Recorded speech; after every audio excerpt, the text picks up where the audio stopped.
They showed up with a moving truck to my house, without warning. I was Kennedy Reynolds, 34 years old, from Boston, and every breath I took felt like it had to pass through the filter of my family's legacy before it could reach my lungs. The Reynolds name wasn't just a surname.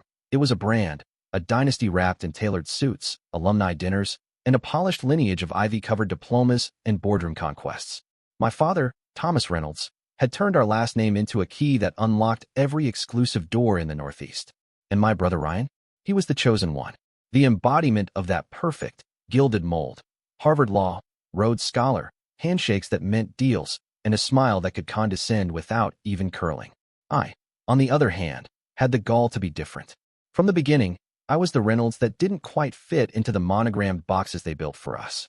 While Ryan shook hands with senators and charmed media donors, I was writing op-eds about campaign finance reform and marching against the very policies our family's businesses profited from.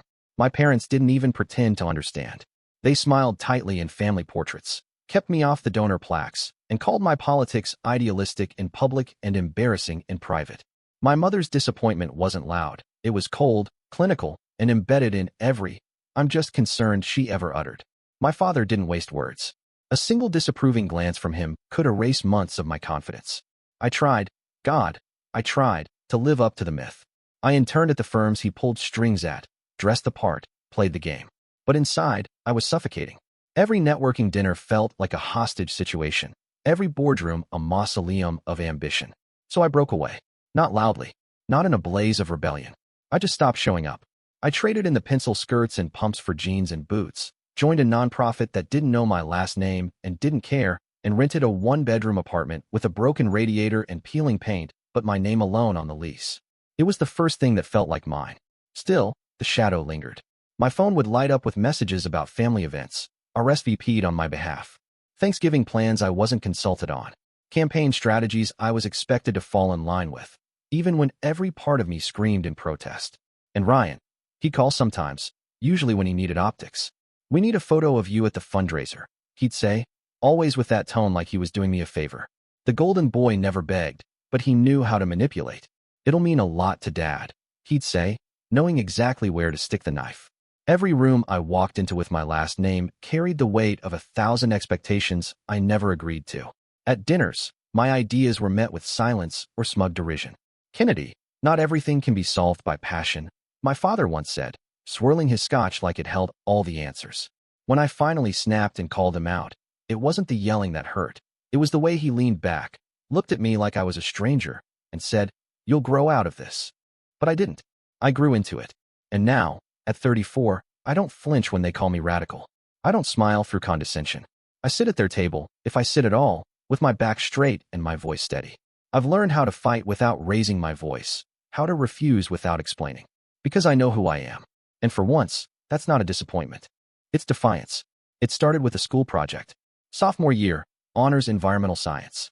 We were supposed to pick a local industry, analyze its ecological impact, and propose sustainability reforms.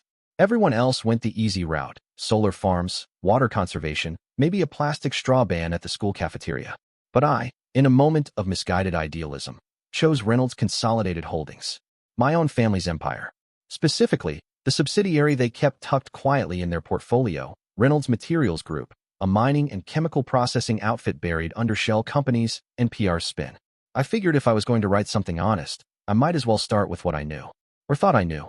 I spent weeks combing through public records, environmental disclosures, and satellite imagery. Turns out the Reynolds name, our name, was attached to more than a few violations. Leached waste into groundwater tables in 3 counties. Suspiciously high asthma rates near 2 facilities. Fines paid quietly and settlements sealed with NDAs. I even tracked down an old EPA report that had been redacted and quietly archived, one that showed a disturbing pattern of regulatory oversights that always seemed to favor our interests. The more I read, the sicker I felt. I knew the Reynolds empire was built on money, but I didn't realize how much of that money came from cutting corners and externalizing harm. My report pulled no punches. I cited sources, provided charts, and backed every claim with receipts. It wasn't an opinion piece. It was data, patterns, hard numbers. My teacher, Mr. Hawthorne, called it exceptional work, said it read like something written by a graduate student. He asked if I'd be open to submitting it to the local science fair, maybe even a youth academic journal. I felt proud. For the first time, it felt like something I created had actual weight. But that pride evaporated the moment my mother found the report printed on our kitchen island, left there by accident when I was scrambling to pack my bag. She read it. All of it. And I knew the second I walked through the door that evening because the silence was weaponized. My father wasn't even pretending to look up from his scotch. My mother stood stiff by the counter, the pages clutched in one manicured hand like they were radioactive. "What is this?" she asked, her voice low and sharp, like a blade hidden in velvet. I opened my mouth to explain, but she didn't wait. "You're accusing your family of poisoning children for a school project?" Her tone was quiet rage, the kind she reserved for embarrassing charity galas or unflattering media coverage. I tried to explain that it was about transparency, that the data was public, that I didn't write anything false, that this wasn't personal. "Not personal," my father cut in, finally setting his glass down, his face carved into that cold, disappointed mask I'd learned to recognize as his default expression with me. "You put our name on a public document, Kennedy. You submitted this to a teacher. Do you have any idea how that looks?" I wanted to scream. "Do you have any idea how any of this looks? The cancer clusters, the groundwater tests, the kids in Appalachia who drink brown water because of our facilities?" But I didn't. I just stood there, stunned, as my mother flipped through the pages like she was flipping through betrayal itself. They didn't argue the facts. They didn't dispute the numbers. They attacked the optics. "You think this is smart?" my father said. "You think this is brave? All you've done is give ammunition to people who would love nothing more than to tear this family down. People who don't understand what it takes to build something." My mother added, "You're 15, Kennedy. You don't know how the world works yet." I remember laughing, quiet, bitter, involuntary, because I didn't know how the world worked. I had just written 70 pages about it. I had just dissected how our family bought silence, manipulated oversight, and spun their harm into philanthropic PR fluff. That night, my parents had a private call with the school board. The next morning, Mr. Hawthorne quietly rescinded his suggestion to submit the report. Said there were concerns about privacy, about potential defamation. No one told me directly, but it was obvious. The Reynolds name had once again done what it was designed to do: shield, silence, and control. And I understood, probably for the first time, that truth had no currency in my family. Only narrative, only image, only loyalty. I kept the report. I printed another copy and buried it in the back of my closet. Not because I thought it would change anything, but because I needed proof, for myself, that once I told the truth, even when no one wanted to hear it. That once I thought being honest was enough. That once I thought being right would matter. The envelope from Harvard sat unopened on the edge of my desk for nearly a week. Thick cream cardstock, gold embossed lettering, the Reynolds name already penciled into the donor roll even before I was born. It was never a question of whether I'd be accepted. It was an inevitability, a birthright purchased through decades of endowments, gala speeches, and alumni handshakes. My father had already planned the photo op. My mother had a Pinterest board full of dorm aesthetic ideas she thought would make Vogue's college issue. Ryan had gone there, obviously. He still wore his class ring like it was a holy relic. But the thing is, I didn't want it. I couldn't explain it in a way they'd accept. That it wasn't about rebellion, or making a statement, or proving some grand ideological point. It was about oxygen. About needing space to think without being watched. To build something that was mine without the shadow of my last name trailing behind every grade, every club, every professor who felt the unspoken weight of Reynolds. So I chose differently. I sent my deposit to a state university 2 hours west of Boston, one with a solid political science department, a scrappy debate team, and absolutely no legacy students from the Reynolds Trust Fund. When I told my parents, it didn't go well. My mother sat frozen, her hands still clasped around her morning tea like the heat might melt the decision out of my mouth. "Kennedy," she said slowly, carefully, like I had just told her I planned to backpack through war zones. "You're walking away from an opportunity people would kill for." My father didn't say anything for a long time, just looked out the window like he couldn't bear to make eye contact. When he finally spoke, it was with that clipped, restrained tone he used during boardroom betrayals. "If you think you're proving something by turning your back on your future, you're mistaken. All you're doing is making it harder for yourself later." I nodded, not because I agreed, but because I had already accepted they would never understand. College, without the safety net of my last name, was the first time I learned what it meant to show up as just Kennedy. Not the Reynolds daughter. Not Ryan's sister. Just me. I worked 2 jobs on campus, interning for a local city council campaign in the afternoons and shelving books at the library late into the night. I rented a second-hand bike and lived in a worn-down off-campus apartment with radiators that hissed like angry ghosts every time it snowed. My clothes weren't designer. My laptop was 3 years outdated. But for the first time, the work I did wasn't filtered through my family's brand.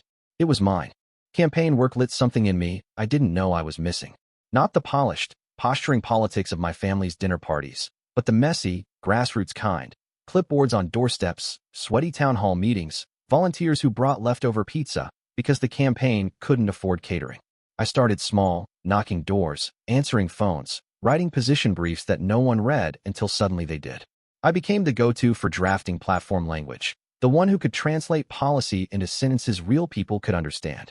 By junior year, I was managing outreach strategies for a state Senate candidate who actually won, and when he thanked me at the victory party, he used my first name, not my last.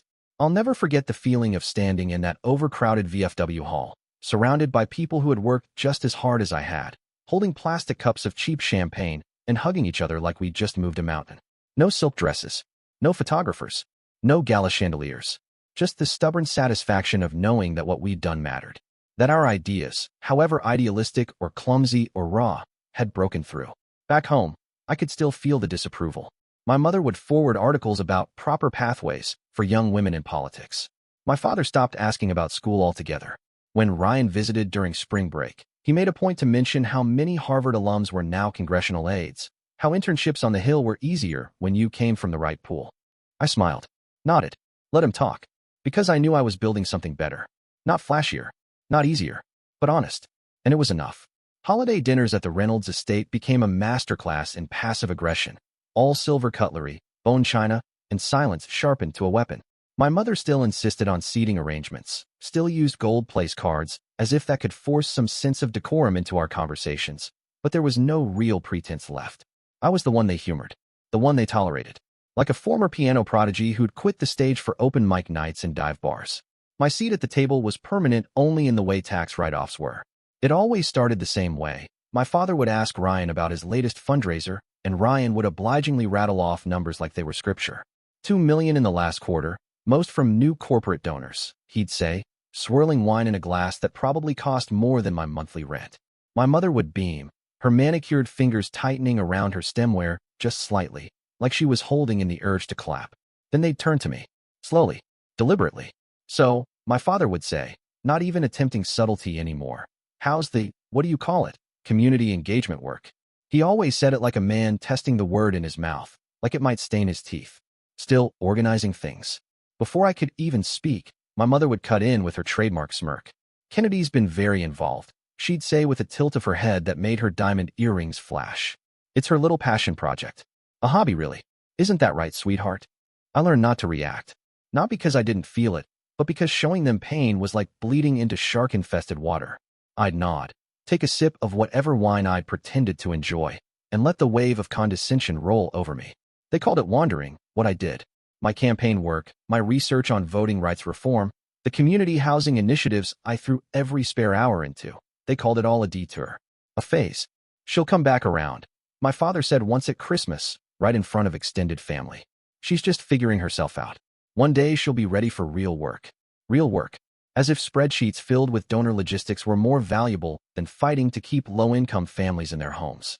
As if I was the one wasting potential while Ryan stood in front of cameras parroting scripted empathy fed to him by PR consultants. But I didn't argue anymore. I stopped bringing up my projects. I stopped sending updates.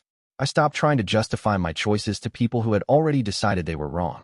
The last Thanksgiving I attended, Ryan's campaign strategist pulled me aside in the hallway, wine-drunk and smiling too wide. You know, he said, if you ever want to be useful, we could use someone like you. You've got grit. Just learn how to package it. Useful. Packaged. Like my ideas were just raw material waiting to be molded into something palatable for donors. I smiled back and excused myself to the bathroom, where I locked the door and stared at my own reflection until I felt something in me calcify. It wasn't pain anymore. Not even sadness. Just a kind of dull finality. Like watching a light go out in a room you'd already stopped sleeping in. By the time I left that night, I knew I wouldn't come back. Not really. Maybe physically, for appearances, for Ryan's photo ops. But emotionally, spiritually, I had already packed up and moved out. They could keep their place cards and champagne toasts. I had my silence. I had my distance. And I had my work. That was all I needed. Running for city council wasn't part of some long-term plan. It wasn't backed by a strategic committee or polished by consultants in tailored suits. It was born out of exhaustion, Years of sitting in folding chairs at community meetings where the same issues were raised over and never resolved. Watching families displaced while luxury developments broke ground across the street. I got tired of taking notes for people who didn't listen, tired of organizing town halls that ended in handshakes but no policy. So I filed the paperwork myself, scraped together what I had in savings, and launched a campaign out of the back of a borrowed sedan and a folding table. No one took it seriously. Not the other candidates. Not the local press. Definitely not my family. Ryan didn't even bother pretending. He called it a cute move, like I was putting on a costume for Halloween. My mother asked me, deadpan, if I would need help writing speeches for the neighborhood block party. My father didn't say anything at all, just nodded, tight-lipped, the way he used to when I brought home science fair ribbons instead of chess trophies. I knew the look. It was the face he wore when he thought failure was inevitable, and all that was left was waiting for the moment I'd admit it. But I ran anyway. I walked every street in the district, knocked on doors until my knuckles bled, talked until my voice cracked, and came back the next day hoarse but determined. I sat in basements and barbershops and corner bodegas and listened. I didn't offer slogans. I didn't overpromise. I told the truth. I said I didn't have all the answers, but I was done waiting for someone else to pretend they did. My flyers were printed on the cheapest recycled paper I could find. My campaign office was a drafty storefront loaned to me by a friend who ran a nonprofit and believed in what I was trying to do. On election night, we weren't at a hotel ballroom with catered hors d'oeuvres. We were packed into that same storefront, bodies shoulder to shoulder, watching results on a glitchy live stream projected onto a cracked white wall. When the final precinct came in and my name edged out the incumbent by 312 votes, the room erupted.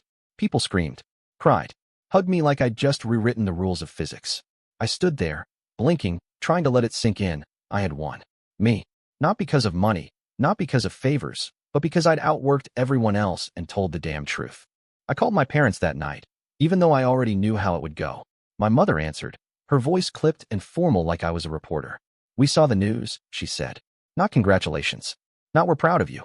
Just saw the news, like I'd been arrested. Well, I hope you find it fulfilling, she added, after a beat of silence that told me everything. My father didn't come to the phone. Ryan sent a group text 2 days later. Heard about the council thing. Hope it doesn't interfere with your real work. I didn't respond. That was the moment it crystallized. The realization that no matter what I did, no matter how many hours I worked, how many votes I earned, how much change I made, they would never see it as success. Not unless it fit their definition. Not unless it came with a Harvard crest and a PAC donor list. I could pass legislation that saved people's homes, and to them it would still be a detour. Still a distraction from the life they thought I was supposed to live. But as I stood there in that cramped storefront, surrounded by the people who'd believed in me when no one else did, I felt something better than their approval. I felt free. I had built something they couldn't touch. And I didn't need their applause to know it mattered. No one was coming to help. That truth settled into my bones long before the council seat was even warm beneath me.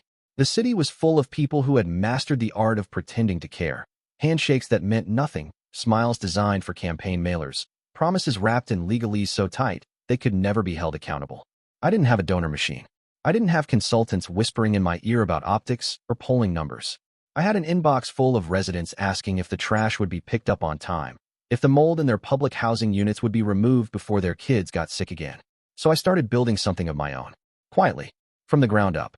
I reached out to the volunteers who'd stayed after the victory speech to sweep the storefront floor. The college kid who designed flyers for free because he believed in what we were doing.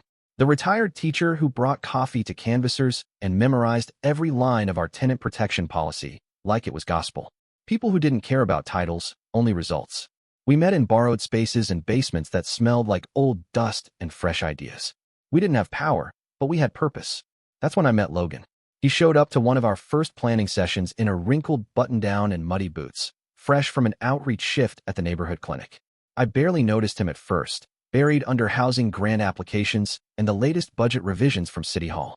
But when he spoke, it cut through the noise, clear, grounded, no need to impress anyone. He didn't throw around buzzwords or lean on credentials. He just asked the right questions. The kind of questions that made people sit up and realize maybe, just maybe, this whole thing didn't have to be broken. Logan wasn't dazzled by me. He wasn't intimidated by the Reynolds name or unimpressed by how far I'd come without it. He saw me. Not the councilwoman, not the disappointment daughter, just the person underneath. He asked how I slept at night after long hearings. He waited for my answers. When I told him about the loneliness, about the silence that followed every voicemail from home that never got returned, he didn't try to fix it. He just listened. And in that listening, I found something rare: relief. We started spending more time together. After strategy sessions, we'd grab food from the all-night diner down the street and sketch campaign ideas on napkins between bites of greasy hash browns. One night, when the staff had long since stopped checking on us, he looked up from a half-drawn field map and said, "Your mission, it's not just politics. It's a promise. You make people feel like they matter." I stared at him across the table, heart racing in that quiet, unfamiliar way that had nothing to do with adrenaline or ambition. Just hope. With Logan, the work became something different. Not lighter, never easier, but steadier. He helped me translate what I was already doing into strategy, not the shiny kind, but the real kind. We didn't talk about image. We talked about impact. Every mailer we sent out was written in plain language. Every rally focused on solutions, not slogans. We stopped trying to match the polish of establishment candidates and leaned harder into the grit. Real stories, real people, real stakes. We brought in translators. We held listening sessions in laundromats and at bus stops. We made sure every policy started with one question: who gets left behind? The old guard scoffed. They called us soft, disorganized, unprofessional. One opponent actually laughed during a debate when I quoted a single mother who worked 3 jobs and still couldn't afford rent. "Anecdotes aren't policy," he sneered. Logan sat in the front row, arms crossed, face unreadable. Afterward, as we walked back to our car, he just said, "You told the truth." That's why he's scared. I didn't need my family's support anymore. I didn't need the praise that never came, the recognition they withheld like oxygen. I had built something without them, something messy and imperfect and alive. I had a team. I had a partner. I had a mission. And for the first time in my life, I wasn't alone. 2 years in office felt like a lifetime in a blink. City council had been a crash course in compromise, exhaustion, and the kind of quiet victories that didn't make headlines but kept people in their homes and fed their kids. I learned to speak in committee jargon without losing my own voice.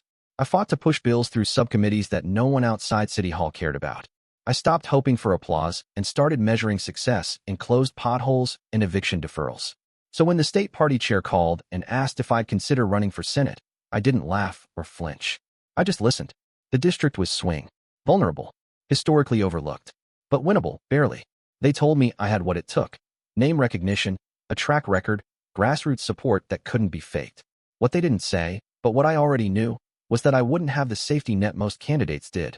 I wouldn't have my family's money, their connections, their legacy donors. I'd be going in bare-knuckled again. And I said yes anyway. When I told my parents, they didn't even pretend to consider it. My mother stared at her phone the entire time I spoke, her thumb idly scrolling through a silent screen. When I finished, she sighed and asked if I really thought I was ready for that level of scrutiny. I told her I wasn't afraid of being looked at. I'd already spent my whole life under the microscope. They just hadn't been looking for the right things. She waved her hand like she was shooing a fly. "You still think this is about you and your causes? Politics is branding, Kennedy. You either understand that or you get eaten." My father didn't even show up to the conversation. He sent a message through her: "We're not getting involved. It's better for everyone that way." Better for Ryan, she meant. Ryan didn't say a word. Not when the announcement hit the papers. Not when the local news ran a piece on our early momentum. Not even when his own governor's team started sending quiet signals that they weren't thrilled about the race. Too much noise from the wrong kind of candidate. We ended up at the same gala a few weeks later, a fundraiser full of stiff suits and fake smiles. He found me near the bar, drink in hand. That perfect politician grin stretched across his face like paint over cracked plaster. "Senate," he said, not quite a question.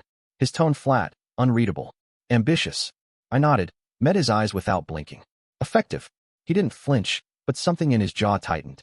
"You're going to make a lot of people nervous." He didn't need to elaborate. He meant donors, party leaders, people who preferred politics predictable and polite, people who saw me as a threat because I didn't play by the rules they wrote in marble and privilege. People like him. Logan stood nearby, watching without stepping in, the quiet weight of his presence a reminder that I wasn't alone. My team was already working late nights again, building a campaign that didn't rely on black tie endorsements or legacy access. We were back in church basements and living rooms, listening, writing policy that started with lived experience, not polling data. I left the gala early that night. I didn't say goodbye to my brother. He didn't offer congratulations. And I didn't expect him to. Because this time, I wasn't running for approval. I wasn't chasing anyone's permission to lead. I had already spent a lifetime trying to make my family see me. Now, I was making damn sure the rest of the world did. The invitation arrived in a heavy white envelope with embossed lettering and a gold seal, the kind designed to intimidate or impress, depending on who opened it. It was addressed to Councilwoman Kennedy Reynolds. Not Mississippi, not Ms. Knott and guest. Just my title, my name, in formal black ink. Logan raised an eyebrow when he saw it on the kitchen counter. "You going?" he asked, voice low, curious. I didn't answer right away. I just looked at the seal, the emblem of the office of the governor of Massachusetts, and thought about the weight behind it. How much of my life had been spent just trying to be seen? The room was marble and chandeliers and shoes that never touched dirt. I walked in wearing a dark navy suit, tailored but not flashy, hairpin back, no jewelry beyond the pin on my lapel. The one from the Housing Coalition I'd helped organize years ago. It wasn't for show. It was for me. The moment I stepped through the grand entrance, the murmur changed. People turned. Not dramatically, not all at once, but enough that I could feel it in the air. Recognition laced with confusion. I wasn't supposed to be there. Not in their eyes. Ryan was near the stage, laughing too loud with a cluster of aides and donors, the perfect image of establishment comfort. His smile faltered when he saw me. It didn't disappear. He was too trained for that. But something in his posture shifted, something subtle, a rigidness at the shoulders, a tightness around the eyes. He didn't move toward me. He didn't have to. The message was already clear. This wasn't my place. I didn't care. I moved through the crowd like I belonged because I did. I shook hands with people who clearly didn't know what to say, answered questions politely, deflected backhanded compliments with practiced ease. I was used to being underestimated. I had built an entire career in the silence between their expectations. And then the governor walked in. She didn't float like some statesmen do. She moved with purpose, surrounded by her staff, but never dwarfed by them. She scanned the room, eyes sharp, taking in the landscape the way seasoned politicians do, scanning for allies, threats, and unknowns. When her gaze landed on me, I felt the shift. Something in her expression changed. Curiosity, maybe even interest. I straightened my spine, didn't blink, didn't look away. She crossed the floor faster than I expected. Stopped just in front of me. "You're Reynolds," she said, tilting her head slightly, not as a question but an acknowledgement. "Kennedy, the councilwoman from Ward 9. "Yes, Governor," I said, offering my hand. She didn't just shake it. She gripped it firmly, the way people do when they mean what they're about to say. "I've been reading your housing proposals. Impressive work. Actually effective." She paused. "That's rare." My throat tightened for a split second, but I didn't let it show. "Thank you. We're trying to prioritize outcomes, not headlines." She smiled, and it wasn't a politician's smile. It was real. "Keep doing what you're doing. The legislature could use more of that." And just like that, everything shifted. People who had barely nodded at me earlier suddenly leaned in. Conversations slowed around us. Staffers typed things into their phones with quick, discreet thumbs. The room recalibrated. Not for a donor, not for a legacy, but for me. Because the governor saw me. And she said my name out loud in a room built on quiet exclusion. I didn't have to look at Ryan to feel it. He was standing behind her, still frozen, one hand gripping his wine glass too tight, his smile carved into something brittle. He didn't move, didn't speak, didn't blink. For the first time in our lives, he wasn't the Reynolds everyone was watching. And for the first time, I didn't need him to be. He waited for me outside, near the valet circle, hands shoved into his coat pockets like he couldn't decide whether to brace for winter or for what he was about to say. The marble steps of the governor's mansion were still lit behind us, the echo of jazz and cutlery fading into the night. I didn't speak first. I wanted to see if he would. For once, I wanted him to do something without being prompted, without being managed into it. Ryan looked different in the dark. Softer, almost. Or maybe just smaller without a podium. His voice, when it finally came, was low, not confident. "I didn't expect her to know who you were." I nodded once, just enough to acknowledge the obvious. Most people don't. Until they have to. He sighed, eyes flicking to the side like he wanted to pace, but didn't trust his legs.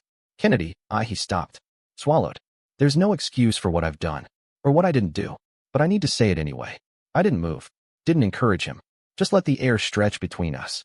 He shifted his weight, then finally looked at me. Really looked. "You were the failure because I needed to be the success. And it was easier that way. Easier for them to see me as the golden child when you were the cautionary tale. They gave me everything because I didn't challenge them. You did. And I stood by while they tore you down for it." I blinked.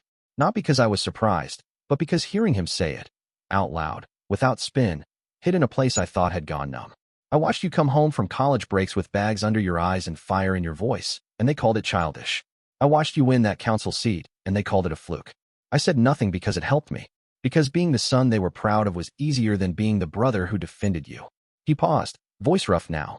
Every time you walked into those rooms and didn't shrink, it made me feel small. Not because of you. Because I knew you were braver than I'd ever been. And I hated you for it. Until tonight. I waited. Let it all settle. The words, the years, the weight of silence. I'm not asking you to forgive me, he said, voice steady now. I don't deserve that. I needed you to know I see it now. What you've built. What you've carried alone. And I'm sorry. I didn't speak for a long time. I just watched him stand there, stripped of the titles and the rehearsed charm, exposed for the first time in years. I didn't reach for his hand. I didn't offer comfort. I wasn't ready for that. But I didn't walk away either.